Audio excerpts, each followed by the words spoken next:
விஜய்க்காக கட்டமைக்கப்பட்ட பிம்பம் அப்படி உடஞ்சி நொறுங்கிட்டு. என்ன சொல்றீங்க?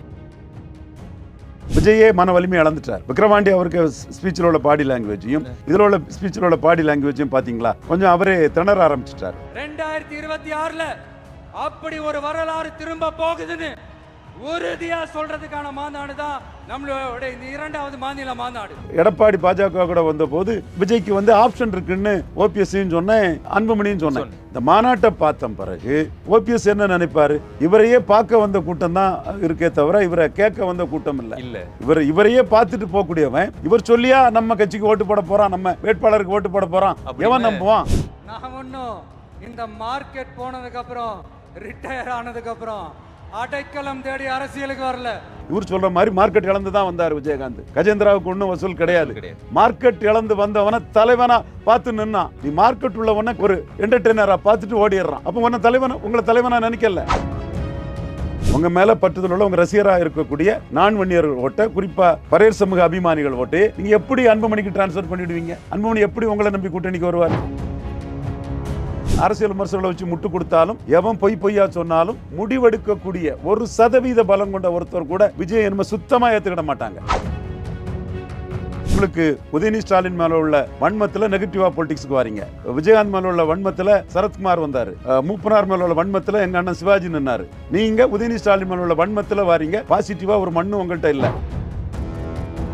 தெறிக்கவிடும் காரம் நிறம் சுவையை தருகிறது. ஆச்சி மிளகாய் தூள் தெறிக்கவிடும் காரம் நிறம் சுவை. நீங்களும் ஒரு அரசு ஊழியராக உங்கள் எதிர்காலம் சிறப்பாக அமைய உங்கள் வழிகாட்டியாய் the mount study centre Tiruvallur. Training program for UPSC, TNPSC, TNU, SRB, TET, RRB, SSCL banking. Saubhagya home and kitchen appliances.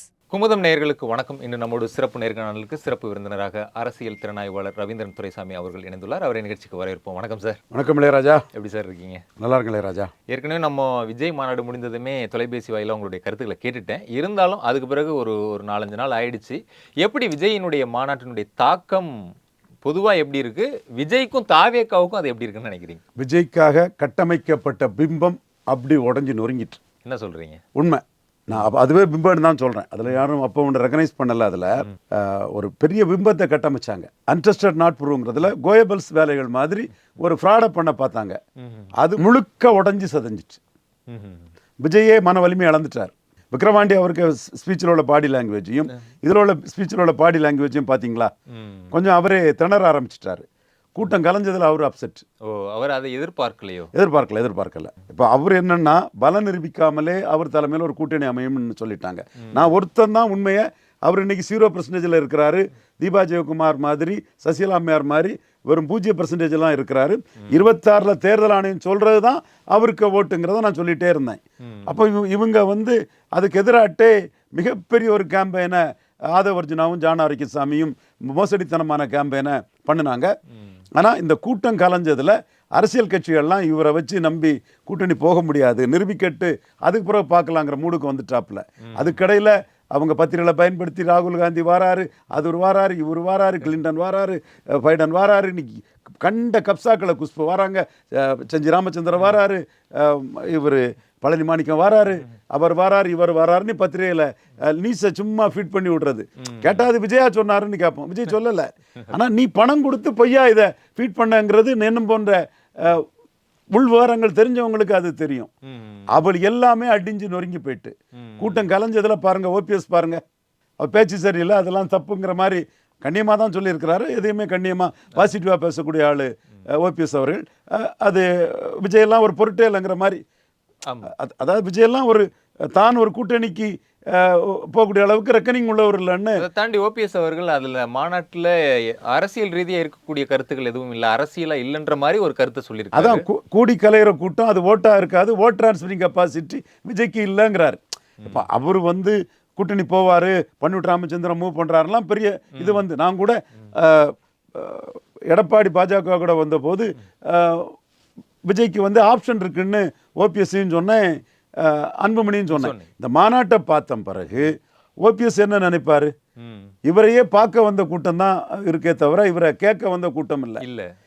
இவரையே பார்த்துட்டு போகக்கூடியவன் இவர் சொல்லியா நம்ம கட்சிக்கு ஓட்டு போட போறான், நம்ம வேட்பாளருக்கு ஓட்டு போட போறான், எவன் நம்புவான்? ஏற்கனவே 1% வாக்கு பலம் கொண்ட ஒரு ப்ரூவ்டு பார்ட்டி உங்க கூட கூட்டணிக்கு வராதுன்னு சொன்னேன். இப்போ அது மேலும் அது உறுதிப்படுத்தப்பட்டிருக்குது.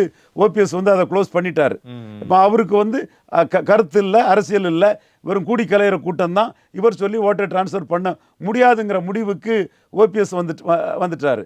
இவங்க பண்ருட்டி பார்க்குறாரு, அது இதுன்னு சொல்றாங்க. அடுத்தால அன்புமணி இதை பற்றி ஒன்றும் சொல்லலை. அன்புமணி சீமானையும் இவர் விஜயும் வந்து அந்த மாநாட்டில் அடிச்சார் லைட்டா. பட் பிறந்தநாள் வாழ்த்து அன்புமணிக்கும் விஜய்க்கும் இடையில இருந்தது. இன்னொரு விஷயம் பார்த்தோம்னா, விக்கிரவாண்டி முதல் மாநாட்டில் வந்து சில ஆஃபரை அவர் ஓப்பனாக வச்சார். குறிப்பாக வந்து ஆட்சியிலையும் அதிகாரத்திலையும் பங்கு, சில கட்சிகள் எங்களை நம்பி வந்தால் நாங்கள் ஆட்சி அதிகாரத்தில் பங்கு தரோன்ற மாதிரி சொல்லி பார்த்தாரு. ஆனால் அதற்குடைய விளைவுகள் எதுவும் பெருசாக இல்லை. திரும்ப கூட உடனடியாக அதுக்கு மறுப்பெல்லாம் தெரிவிச்சிட்டாங்க. ஸோ யார் எதிர்பார்த்தாங்களோ அந்த அதெல்லாம் வரல. இந்த முறை மதுரை மாநாட்டில் நம்ம எதிர்பார்த்த மாதிரி அவர் கொஞ்சம் விஜயகாந்தை பற்றி ஒரு பேச்சு எடுத்தார். எங்கள் அண்ணன் கேப்டன் விஜயகாந்த் புரட்சித் தலைவர் மாதிரி குணம் படைச்சவர் அப்படின்லாம் எடுத்து பேசினார்.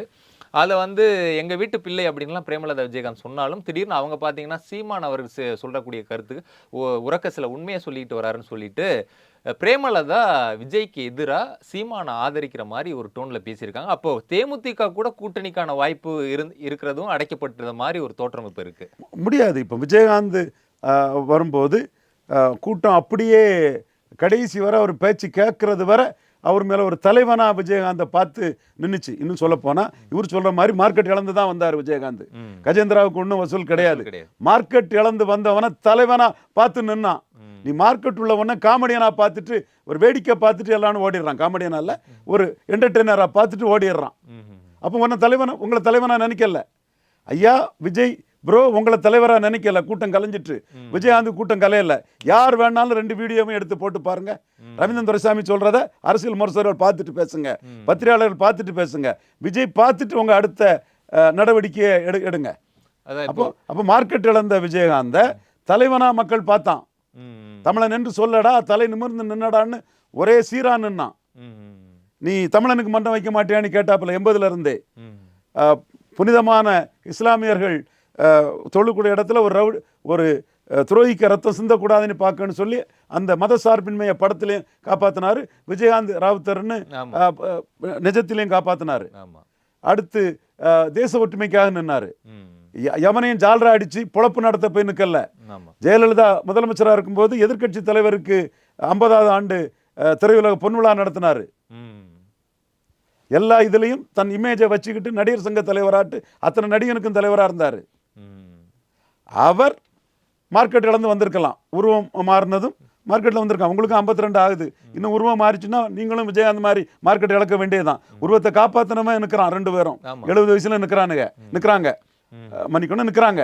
ஒரு கொலோக்கியலா போமே தவிர பாசத்தில் மரியாதையில் பேசுறதா மரியாதை குறைச்சி பேசல. அவங்கள நீங்க வந்து விஜயகாந்த் மாதிரி உங்க உடம்பு இன்னும் கொஞ்சம் போட்டுட்டுன்னா நிற்கிறது கஷ்டம். அப்போ மார்க்கெட் இழந்து வரலன்னு நீங்க சொல்லக்கூடிய விஜயகாந்த மார்க்கெட் இழந்து வந்தவரை தலைவராக பார்த்து கடைசி வரை நின்னாங்க. நான் சேலஞ்ச் பண்றேன், அத்தனை பேரையும் சேலஞ்ச் பண்றேன். விஜய்க்கு மாநாட்டையும் விஜயகாந்துக்கு மாநாட்டையும் எடுத்து போட்டு பார்ப்போமா? கடைசி வரை விஜயகாந்த தலைவராக நினைச்சு அந்த கூட்டம் நின்றுச்சு. உங்களை பார்த்த உடனேயே அந்த ராம்ப் வாக்கு நடந்த உடனே கடங்கா கூட்டம் கலையிறதுன்னு 10 நிமிஷம் புதிய தலைமுறையில் கூட்டம் கலையிறத சொன்னான். 24/7 முக்கால்வாசி கூட்டம் கலைஞ்சிட்டுன்னா விஜய் சீக்கிரம் பேச்ச முடிக்கலன்னா இன்னும் கலைஞ்சிருக்குங்கிற கருத்தை தான் சொன்னாங்க. ஒன்று. அடுத்தால உள்ள இருந்த கூட்டம் உங்க பேச்சை கேட்டா இல்லை. அப்போ உங்களுக்கு எப்படி ஓட்டு வரும்? உங்க பேச்சையே கேட்காத கூட்டத்தை நீங்க எப்படி இன்னொரு கட்சிக்கு டிரான்ஸ்ஃபர் பண்ணிடுவீங்க? இல்லை, அன்புமணிக்கும் நீங்களுக்கும் உங்களுக்கும் 117 ஒரு அக்ரிமெண்ட் வந்து 2.5 வருஷம் அன்புமணி சிஎம் 2.5 வருஷம் விஜய் சிஎம்னே ஒரு கூட்டணி வருதுன்னு வைங்க. வராது. அன்புமணி ஏமாளியா? அப்போ உங்களை கேட்காத கூட்டத்தை, உங்களை பார்த்துட்டு போகக்கூடிய கூட்டத்தை எப்படி நீங்க அன்புமணிக்கு டிரான்ஸ்ஃபர் பண்ணிடுவீங்க? உங்க மேல பற்றுதல் உள்ள உங்க ரசிகராக இருக்கக்கூடிய நான் வன்னியர்கள் ஓட்ட, குறிப்பா பரையர் சமூக ஓட்டுனே சகோதரர்களே, சினிமா தான் அது, ஓட்டு இல்லை, பரையர் சமூக அபிமானிகள் ஓட்டு நீங்க எப்படி அன்புமணிக்கு டிரான்ஸ்ஃபர் பண்ணிடுவீங்க? அன்புமணி எப்படி உங்களை நம்பி கூட்டணிக்கு வருவார்? அது இந்த மதுரையை பார்த்ததும் ஓபிஎஸ்ஏ உங்களை ஒன்றும் இல்லைன்னு போட்டு கடைசியா இருந்த ஒரு நம்பிக்கையையும் விஜய் இழந்துட்டாரோ இந்த மாநாட்டின் மூலமா? 100க்கு 100 அது ஒரு ஆதாரமற்ற நம்பிக்கை தான். பலம் நிரூபிக்காதவங்க கூட கூட்டணி வருவாங்கன்னு.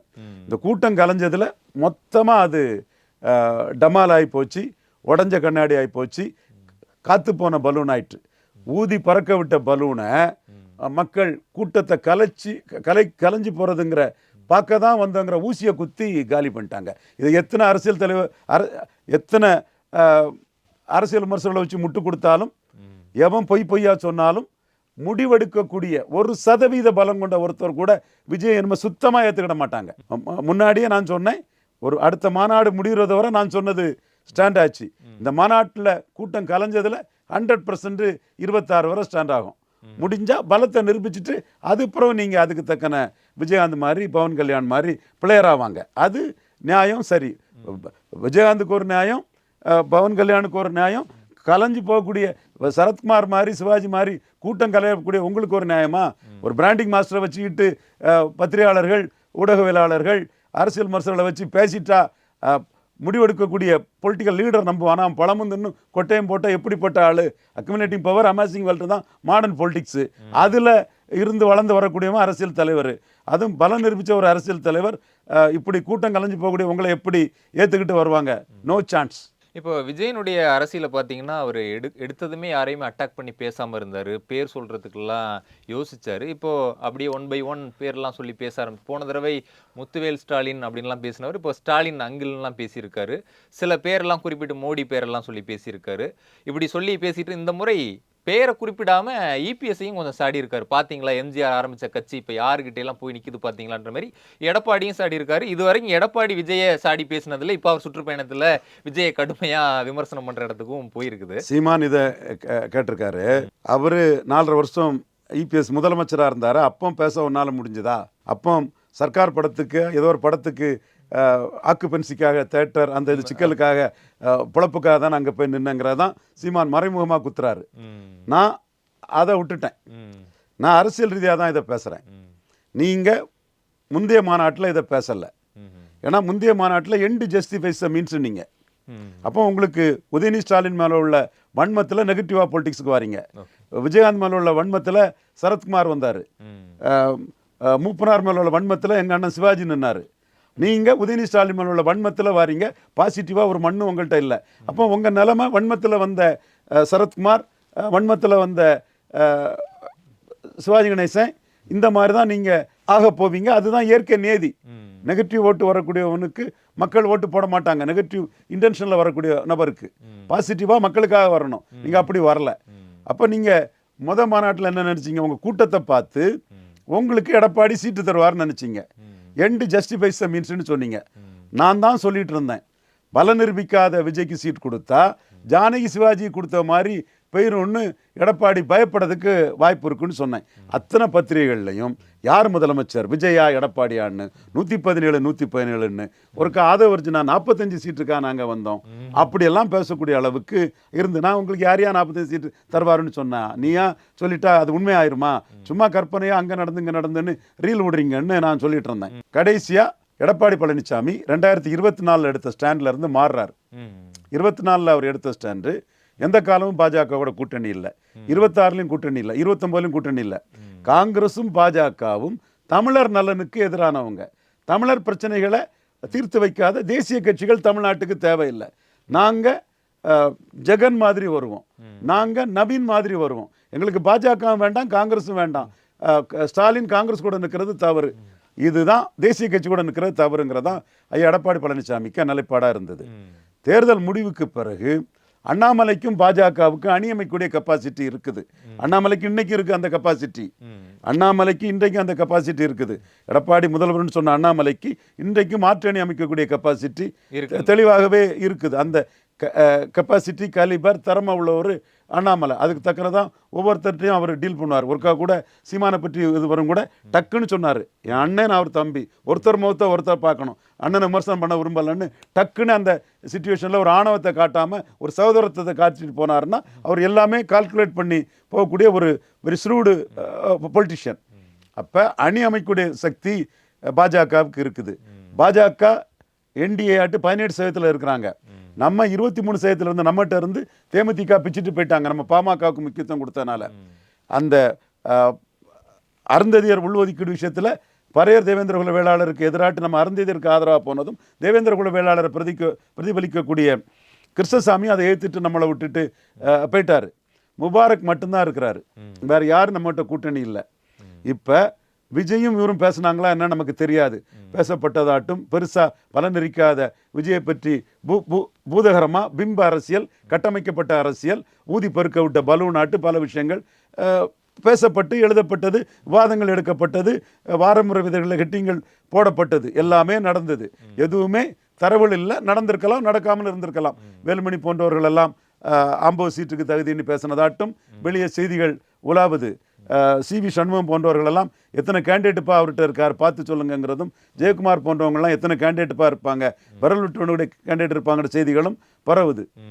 எது எப்படியோ உங்கள் கூட டீல் பண்ணுறதை விட மைனஸு 2021 18% கிறிஸ்டின் முஸ்லீம் ஓட்டு எனக்கு மைனஸு, CV சண்முகம் பேசுனது மாதிரி முஸ்லீம் ஓட்டே வரலங்கிறது மைனஸு பேசியிருக்காரு, ஆதாரம் இருக்குது.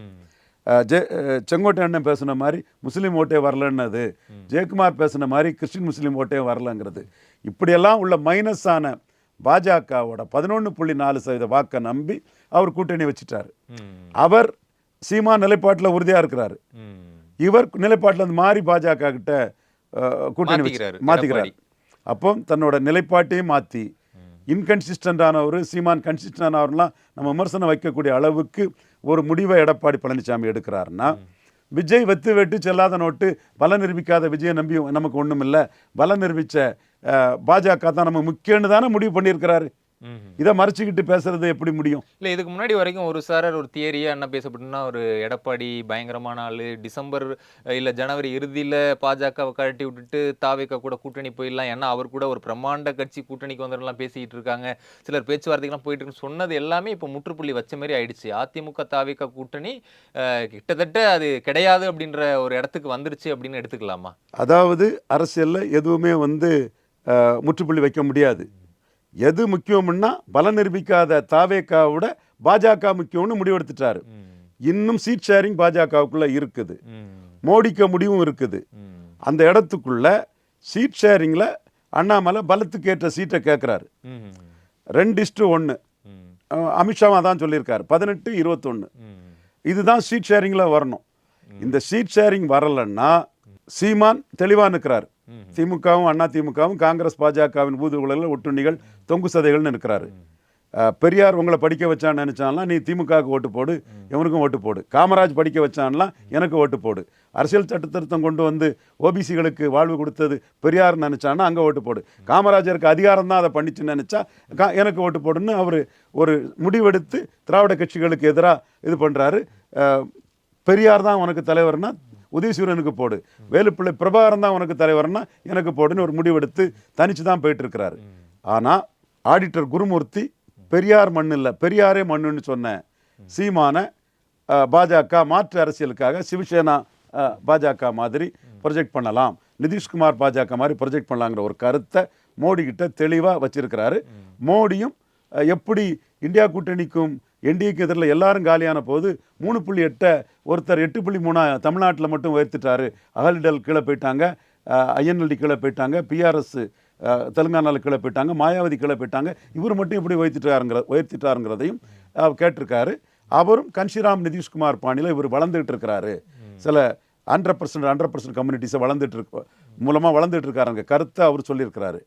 அடுத்து நிர்மலா சீதாராமன் அவங்களும் சீமான ப்ரொஜெக்ட் பண்ணலாங்கிற எண்ண ஓட்டத்தில் இருக்கிறாங்க.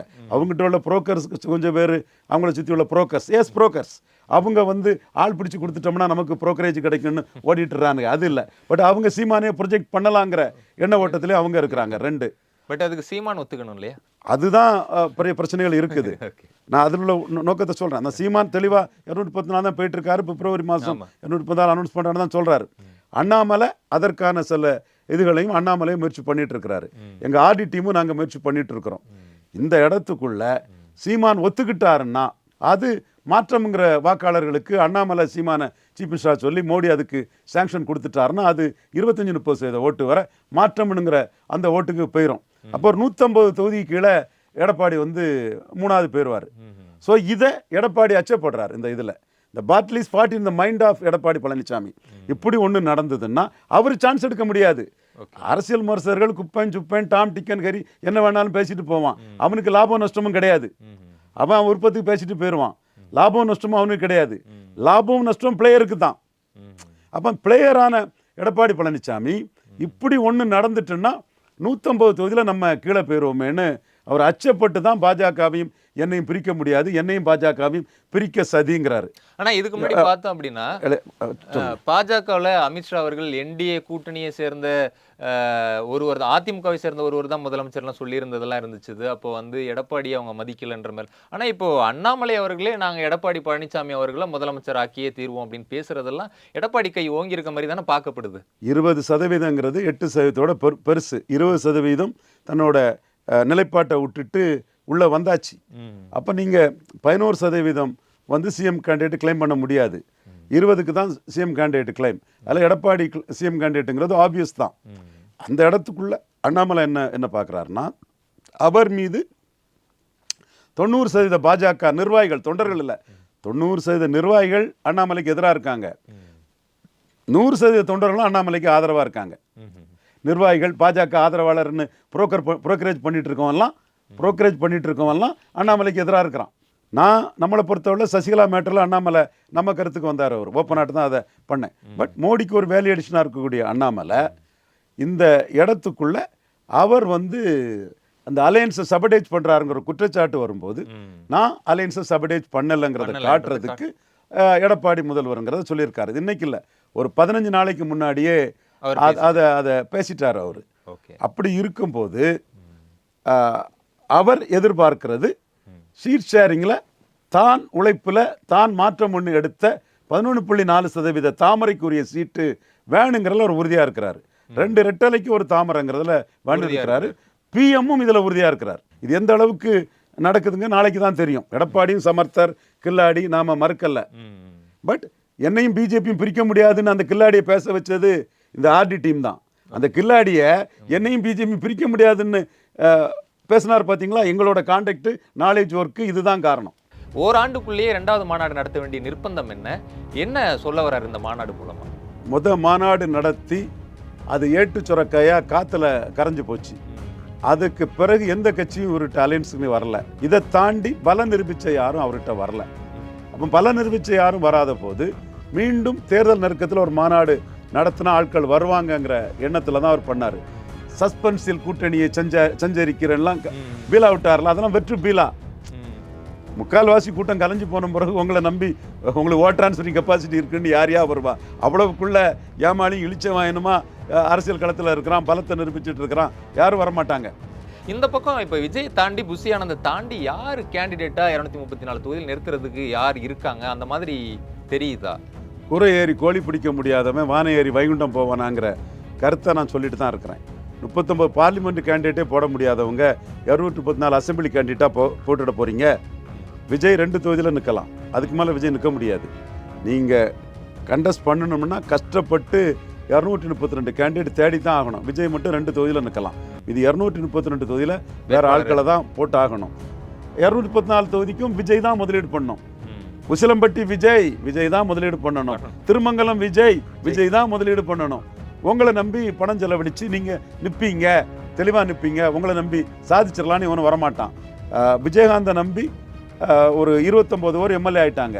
கமலஹாசனை நம்பி இப்போ ஒரு சிலர் எம்எல்ஏ ஆகலான்னு ஒரு நம்பிக்கையில் இருக்கிறாங்க. அவர் ராஜ்யசபா ஆயிட்டாரு, ஒரு சிலர் எம்எல்ஏ ஆகுற நம்பிக்கையில் இருக்கிறாங்க. அதே மாதிரி உங்களை நம்பி எம்எல்ஏ ஆகணும்னு நம்பிக்கையோட இன்வெஸ்ட் பண்ணணும்னா நீங்க 24 நின்றுக்கணும். கோட்டை விட்டுட்டீங்க, சகாதேவ மாதிரி சொன்னேன். வேற வழி கிடையாது. தெறிக்க விடும் காரம் நிறம் சுவையை தருகிறது. ஆச்சி மிளகாய் தூள் தெறிக்க விடும் காரம் நிறம் சுவை. நீங்களும் ஒரு அரசு ஊழியராக உங்கள் எதிர்காலம் சிறப்பாக அமைய உங்கள் வழிகாட்டியாய் the mount study centre Tiruvallur. Training program for UPSC, TNPSC, TNU SRB, TET, RRB, SSCL, Banking. Saubhagya Home and Kitchen Appliances.